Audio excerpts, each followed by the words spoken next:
got a really important question there, the chief of police did, about when it is appropriate to use your gun according to their policy and when it is appropriate to use your taser. According to the chief, when officers are faced with someone employing deadly force, they are authorized to use deadly force in response, an active assault or somebody's life at risk. And they are authorized to fire until, as he said, the threat is over. This officer fired 4 times.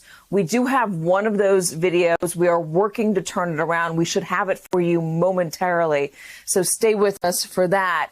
But let us bring back Cedric Alexander and Reverend Al Sharpton. Rev, I do want to start with you. The Columbus Safety Director, Ned Pettis, made a point to say it is important to consider what the police officer saw, and that's what the investigation will get to, how much time he had to assess the situation, and what might have happened if he did not act at all. Your reaction? My reaction is that may sound logical if you are not dealing in a climate where you do not trust what police are going to say. I was in Columbus, Ohio in December doing a eulogy and participating in those that raised the questions around the Andre Hill shooting right there in Columbus, and worked with Congresswoman Beatty on it and Attorney Ben Crump. So it's not like the Columbus Police Department has not had issues that the community distrust. Here was a man, Andre Hill, that was killed there, going in his car in the driveway of visiting a friend.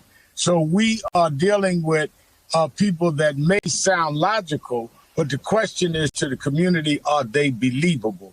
And that is the problem that we're having with policing, which is, again, why I'm being redundant, that we must have a standard nationally rather than going state by state, department by department. And I agree with what was said. You have 18,000 police departments. We need to have one set of guidelines, one set of rules, and build the trust back in this country by doing what is, I think, the only appropriate thing to do is hold police to legal standards and, if they warrant, criminal standards, as was done here in Minneapolis.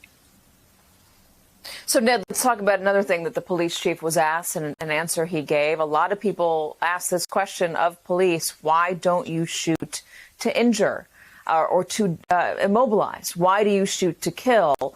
And the police chief responded by saying, we don't shoot for the leg or an arm because it is a smaller target and we're trying for accuracy here. So we shoot toward the center mass, the center of the body. He said that they do that because they don't want to endanger anybody else who might be within the vicinity. That is a question that comes up a lot when people are talking about the use of force. Why does it always have to be deadly force? What'd you make of his response? Well, let me say this. He partly answered that question. The other part to that question that I would say would be this, having been a trained police officer myself, when you aim for the arm or the leg in a quickly evolving situation such as what we saw from that limited video, he really could have done more harm by attempting to shoot in an arm, in a leg, but the threat still could have continued. We have seen that over many cases in officer-involved shootings.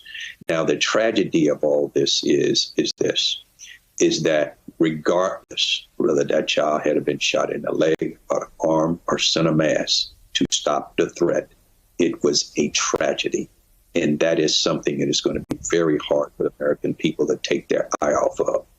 And what I don't want to do, and none of us want to do, is minimize what happened here. We're still talking about a 16-year-old.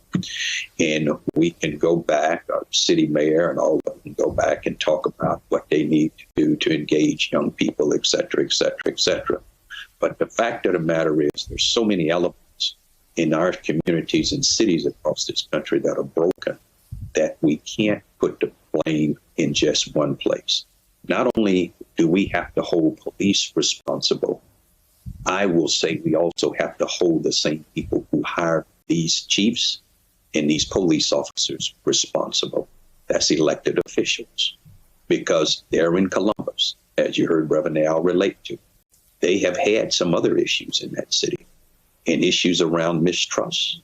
And when you have that and it continues and people see it over and over and over again, we can't help but sit here and be redundant about all of this because there's no uniform process around doing anything different.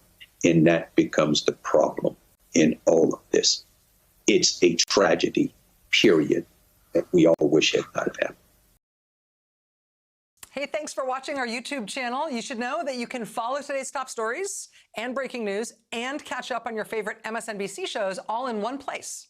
Download the NBC News app today.